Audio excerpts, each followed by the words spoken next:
Let's go! In case you guys are wondering, I completely lost my fucking voice this weekend. I guess I went a little too hard on a Friday night, but I can't scream. So this video is going to be a little low-key because I can't fucking...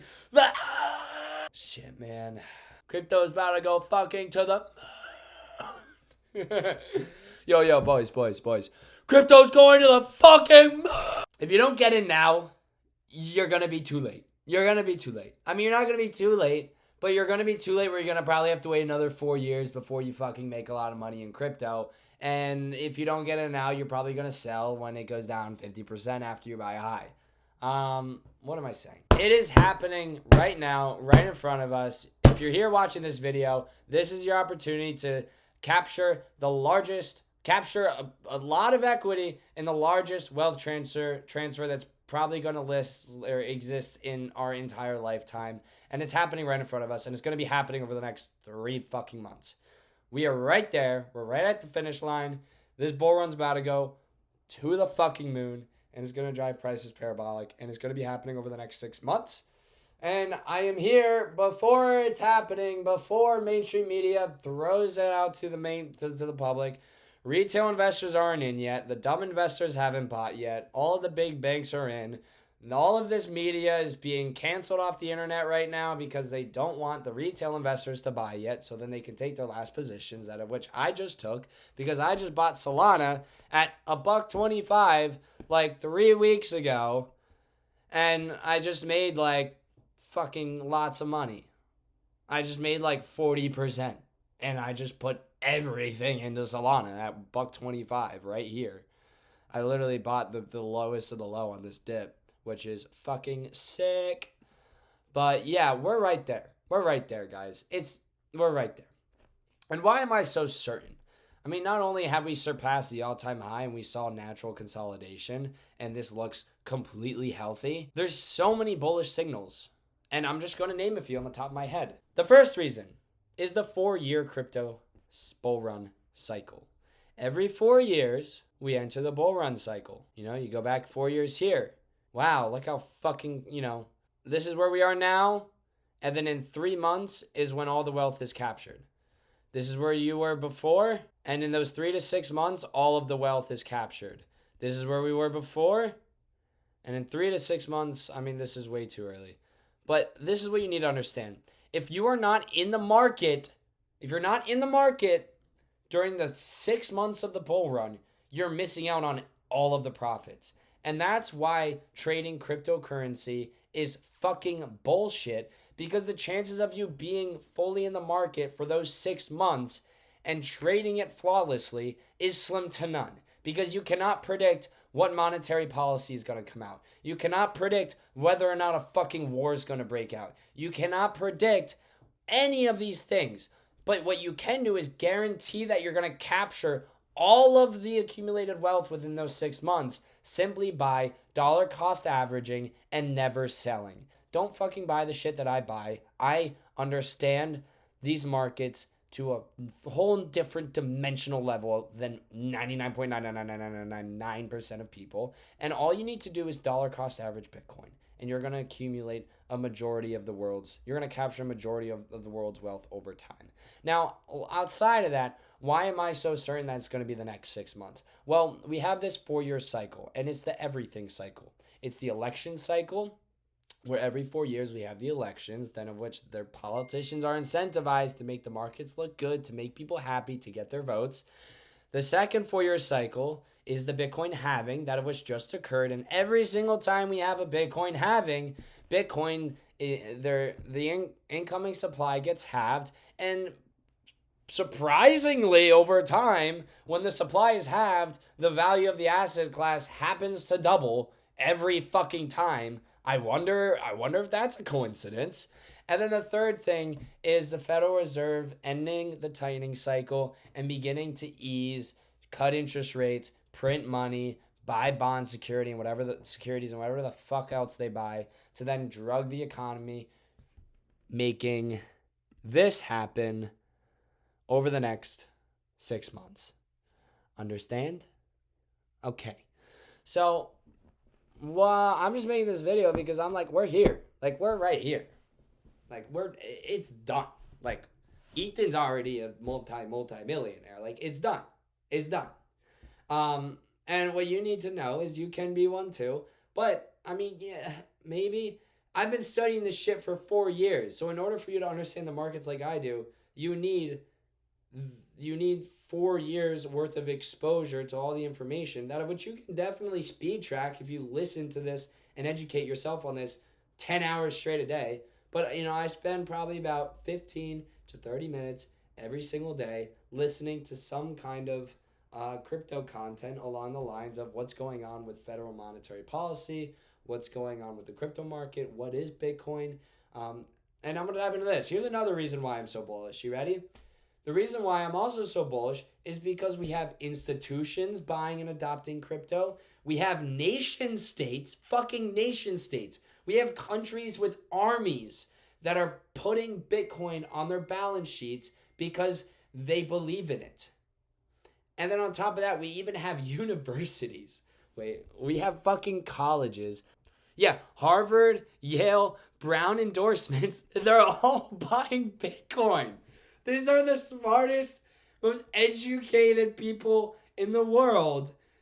And they're using their endorsements to buy Bitcoin. And the reason why is because they hold $50 billion in endorsements. That's 10 times more cash than fucking McDonald's, by the way. They hold like $5 billion in cash. But they hold $50 billion in cash. And the purchasing power of that money is halved every 4 years due to poor monetary policy, immense amount of printing money, and inflation. So what are these smart people what is this smart money going to do?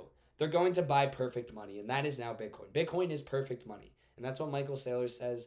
If you want to understand the technology and the underlying issue, listen to a 10-minute video of Michael Saylor for the next 90 days. One 10-minute video for the next 90 days, and I guarantee if you spend 900 minutes over the next 90 days listening to Michael Saylor, your entire perspective on the entire world's going to fucking change. Because this technology has exposed how artificial our US dollar system is. Like all money is just a way we capture and determine time and energy. And the more capital you have, the more access you have to utilize people's time and energy to do certain things.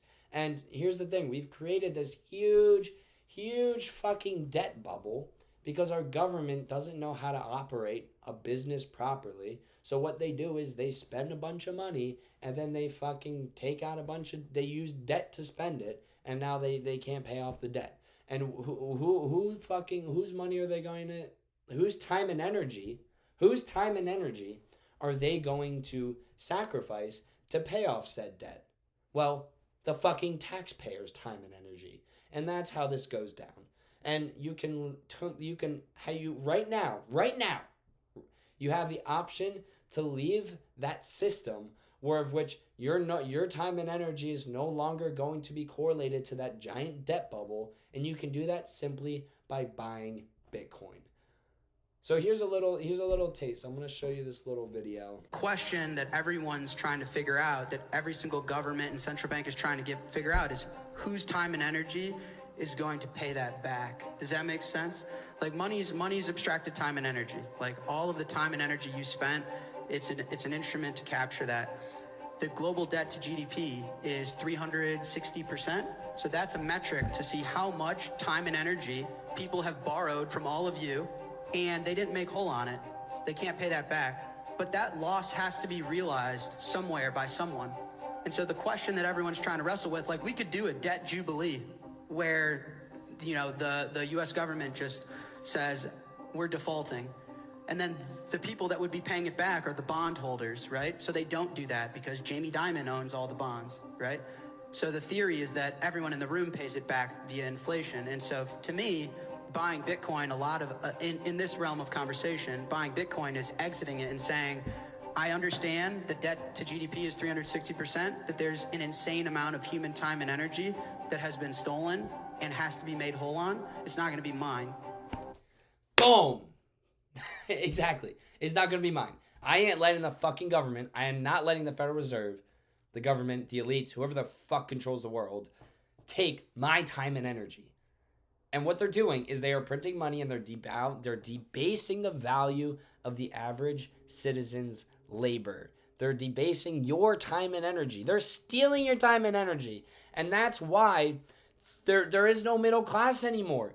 Most people are fucking slaves at the end of the day because they're tied to debt payments that of which they have to pay off, and in order to do so, they have to work a certain job that of which they're trapped in. And they're not going to leave because then that debt still exists. So their time and energy is controlled by these high people that can just print money and steal your time and energy.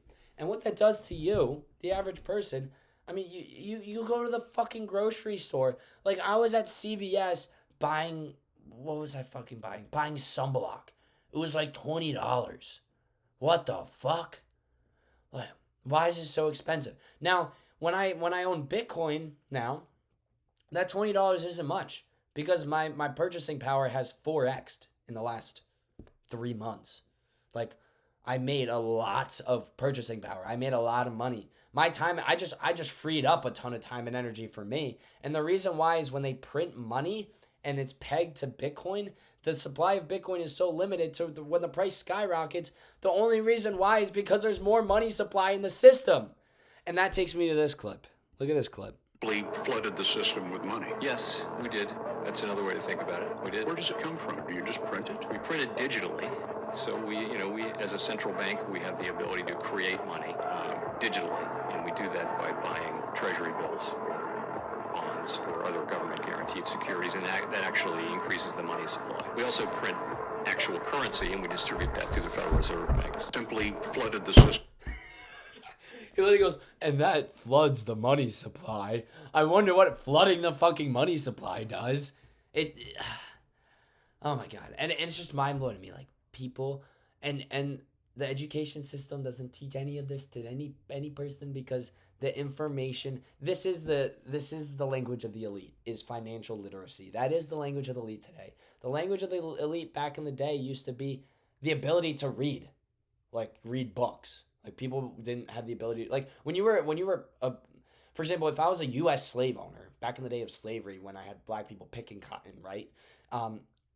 They didn't know how to read or write. They were illiterate. The reason why was the ability to read and write was access to information, was access to education, was access to the information that would allow them to overthrow their owner, I guess. So if we put that into context for today, the slaves are people that work to pay off debt. That is a slave in the United States, is somebody who has to work to pay off debt, and they don't have the ability to do anything else. They have to work to pay off debt. Back in the day, they have to work because they were owned and they didn't have the ability to read and write and did not know how to revolt because all of that education information was limited from them. Way back in the day was during like the Bible ages, and I won't be able to explain this in context as well, but you had to go to like a priest or something if you wanted information about I don't wait, what was it? Language, let's look this up. Of the elite during Rome, where people had to go to priests. Fucking, I don't know what I'm saying, bro. Oh, Latin was always the language of the elites. Yes, here it is. Classic Latin, the Latin of Caesar, Augustus, Trajan, and Marcus Aurelius, was a language that was written, read, and spoken, understood only by the educated elite in Rome.